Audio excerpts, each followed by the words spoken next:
Halo, bertemu kembali dengan Hafid Ozil di channelnya Starting Football Olahraga ya kawan-kawan ya. Halo para netizen semua dan para pecinta fans Real Madrid dan bahkan Bayern Munchen. Kita akan membahas nih video terbaru tentang Real Madrid versus Bayern Munchen di sini. Artinya ya di pertandingan sebelumnya itu juga ada PSG versus Dortmund yaitu di Parc des Princes, dan mau nggak mau Kylian Mbappe dan juga teman-temannya harus tersingkir dari semifinal Liga Champions setelah kalah agregat 2-0 di kandangnya sendiri. Nah kawan, walaupun 2 hari yang lalu karena video ini sangat telat saya buat karena ya saya masih sibuk dengan kerja, tapi saya menyempatkan untuk nonton. Artinya nonton saya dari jam 1 malam sampai jam 5 pagi itu memang betul-betul menunggu tim kesayangan saya, tim defense-nya saya ini yaitu Real Madrid akan menghadapi Bayern Munchen.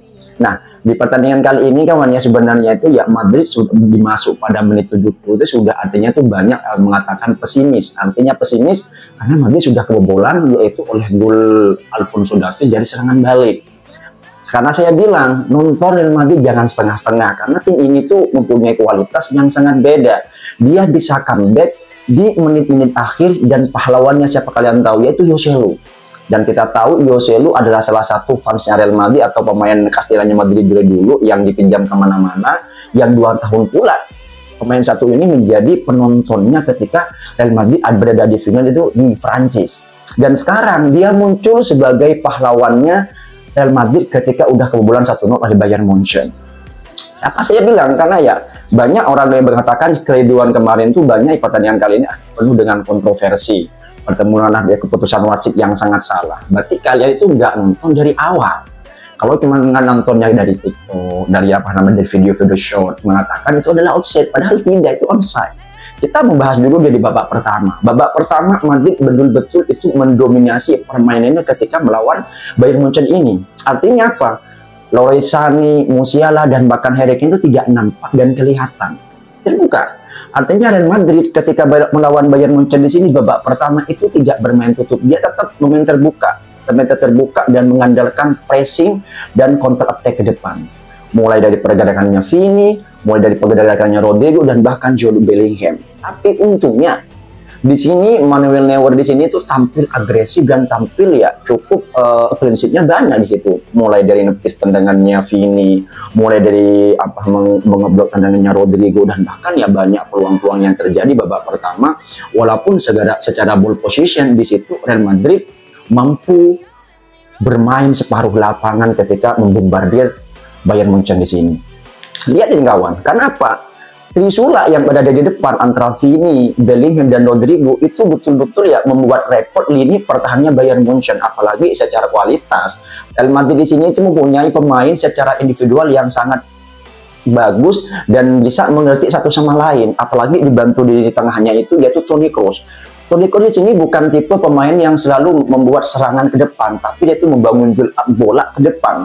Di mana itu ya dia bersandingan dengan Tchouaméni dan juga ya ada Valverde di situ ya. Dengan leluasa Madrid bermain terbuka. Kenapa? Karena Madrid udah tahu cara mainnya itu Bayern Munchen ketika udah mau ngepres dan counter attack.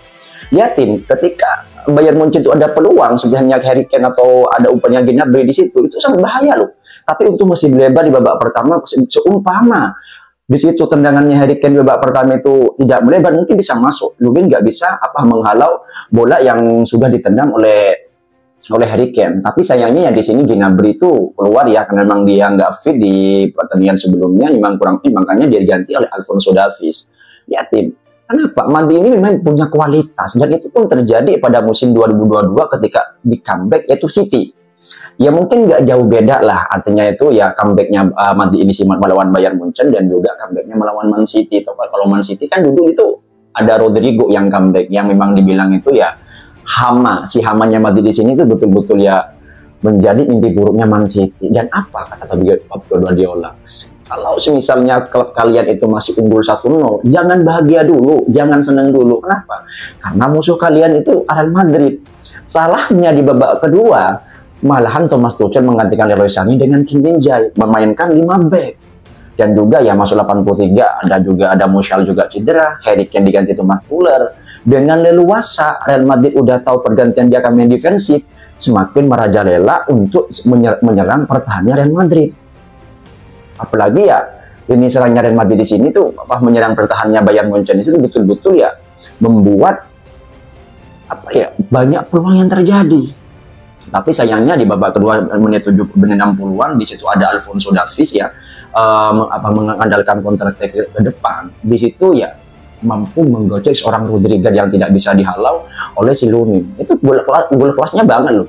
Itu luar biasa golnya itu ya. Kalau saya bilang itu ya gol penghibur pertama bagi Bayern Munchen, karena ya Thomas Tuchel yakin itu akan menang di pertandingan akhir ini. Karena 2 kali Thomas Tuchel ya harus kalah ketika bertemu dengan Real Madrid. Saya memang secara kualitas ya Real Madrid ini mempunyai secara individu kayak Vini lah. Vini di sini ketika bermain di babak pertama babak kedua kita bilang itu menjadi man of the match di pertandingan Bayern Munchen. Dia mampu menggocek, dia juga mampu menipu Joshua Kimmich dan juga Matthijs de Ligt. Dan kalau kita bilang kata Joshua Kimmich dia dikutip dari Transfermarkt, kalau misal 1 versus 1 itu pemain terbaik itu adalah Vini. Kenapa? Lihatin, digoreng-goreng loh pertahanannya dari Matthijs de Ligt dan juga Joshua Kimmich. Ya banyaklah peluangnya di situ. Dan itu pun ya ketika ada bola pressing dari Vini masih mampu Manuel Neuer di situ untuk menghalau tendangannya si Vini. Baru tuh ketika udah kebobolan 1-0, Ancelotti mengubah strateginya, mengubah rotasi, yaitu menggantikan Valverde menarik keluar dan juga mengganti namanya itu si Rodrigo di situ dengan si siapa itu Brahim Diaz, dan juga menarik Tchouaméni menggantikan dengan Camavinga. Artinya apa?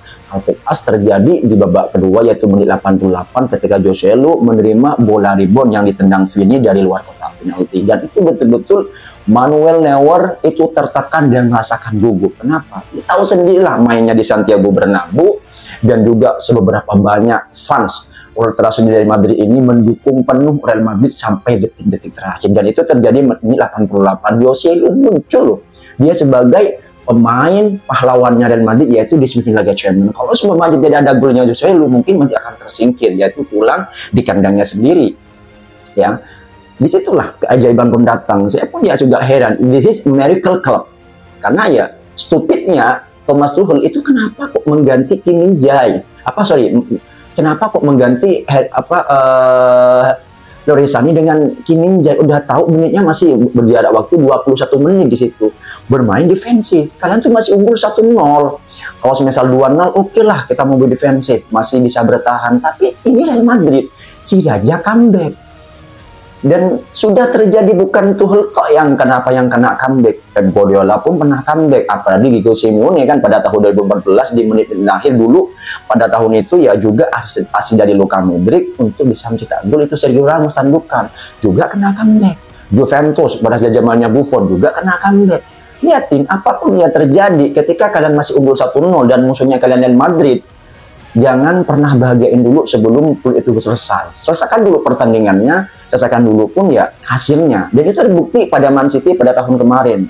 Kenapa? Mereka tidak merayakan dulu karena masih unggul 1-0, baru 4-0 mereka merayakannya. Disitulah tahu kelemahannya Real Madrid. Dan kemarin ketika Thomas Tuchel mengganti pemainnya ini masih berjarak waktu 20 menit lebih, menarik sih Leroy Sané sama Harry Kane. Itulah kebodohan Thomas Tuchel ketika menghadapi Real Madrid, dan leluasa Real Madrid merajalela membombardir. Ketika Toni Kroos itu diganti dengan Luka Modric, lihatin, karena tipe Modric di sini itu sama Toni itu cukup beda. Dia tuh tipe pemain yang untuk menunjukkan lini serangnya, tapi kalau Toni Kroos lebih ke build up untuk menyerang, ke bola pressing ke depan.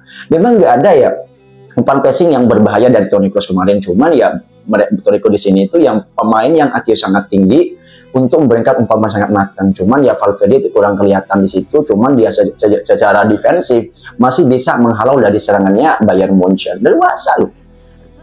Baru di babak kedua ketika udah ketinggalan skornya 1-1, dia masih untuk bisa menyerang. Dan ya memang untuk unggulnya si Matthijs de Ligt di sini itu jelas-jelas ya karena peluit yang diangkat VAR itu ya pemain Madrid gak ada yang bergerak, makanya itu dibilang offside. Kalau misal peluitnya gak ada bergerak, mungkin pemain Madrid akan menghalau si Matthijs de Ligt, dan bahkan Lunin bisa menghalau tendangannya Matthijs de Ligt. Kenapa? Karena wasit yang kontroversi ini mengatakan dia itu udah peluit duluan sebelum cek VAR dari belakang. Dari situlah kesalahannya wasit. Dia bisa bilang kok memang kontroversi. Kalau gol kedua Jose Lu pada menit 91 itu jelas-jelas onside, bukan offside. Kenapa? Karena bola itu masih berada di depan dari sejajar dengan Joselu, masih di depan, makanya di onside. Ketika bola masih dalam gawang dan umpan Rudiger di situ karena bolanya itu lebih maju daripada Joselu. Itulah banyak kontroversi, dan Thomas Muller di sini mengatakan bahwa ini kita dirampok wasit. Tidak. Ya mau apa lagi? Karena sudah terjadi dan itu betul-betul offside ya. Wasit ketika udah masih ngecek VAR dari mikrofonnya itu jelas-jelas dia dianggap sah untuk golnya. Memang banyaklah kontroversi. Ya, dari sini kita belajar bahwasanya itu ya jangan pernah meremehkan Real Madrid di Liga Champions, karena ya klub sebesar Real Madrid ini ada satu DNA Liga Championnya. Mereka sudah terbiasa tampil di panggung seperti halnya Liga Champions, lebih di panggung lenong menurut saya itu. Jadi hati-hatilah bagi tim-tim lain lah gitu. Karena apa ya? Karena di situ ada eranya Juventus, ya pun juga ada eranya Madrid. Juara bertahan seperti Chelsea pada tahun 2021 itu yang menyingkirkan juara bertahan itu juga Real Madrid. Man City itu yang menyingkirkan Madrid. Man City yang juara, dan tahun ini Man City yang juara bertahan disingkirkan Real Madrid. Yang jelas-jelas ya udah di depan mata Real Madrid bisa menangkan juara Liga Champions yang ke-15. Tapi ingat, karena musuhnya kali ini itu Dortmund. Artinya apa? Ketika Real Madrid bertemu dengan tim Jerman itu kadang-kadang bermain jelek. Contohnya ketika bertemu dengan RB Leipzig. RB Leipzig ketika di Red Bull Arena itu hanya unggul 1-0, yaitu golnya Brahim Diaz. Ketika bermain di Santiago Bernabeu itu hanya bermain imbang 1-1.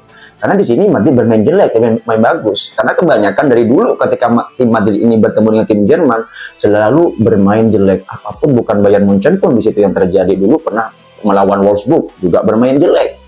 Jadi hati-hatilah di final kali ini. Saya tidak terlalu besar hati untuk bisa menjadi juara karena musuhnya Borussia Dortmund.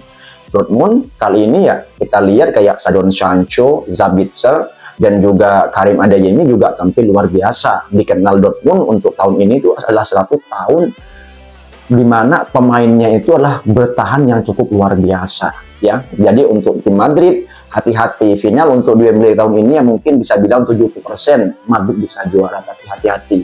The Miracle Club dan juga apapun bisa terjadi dalam sepak bola, dan bahkan memang Madrid belum terpecahkan untuk rekornya itu kalah di final. Tapi hati-hati, jangan Dortmund jangan pernah dianggap remeh ketika bertampil di Liga Champions, karena apapun bisa terjadi.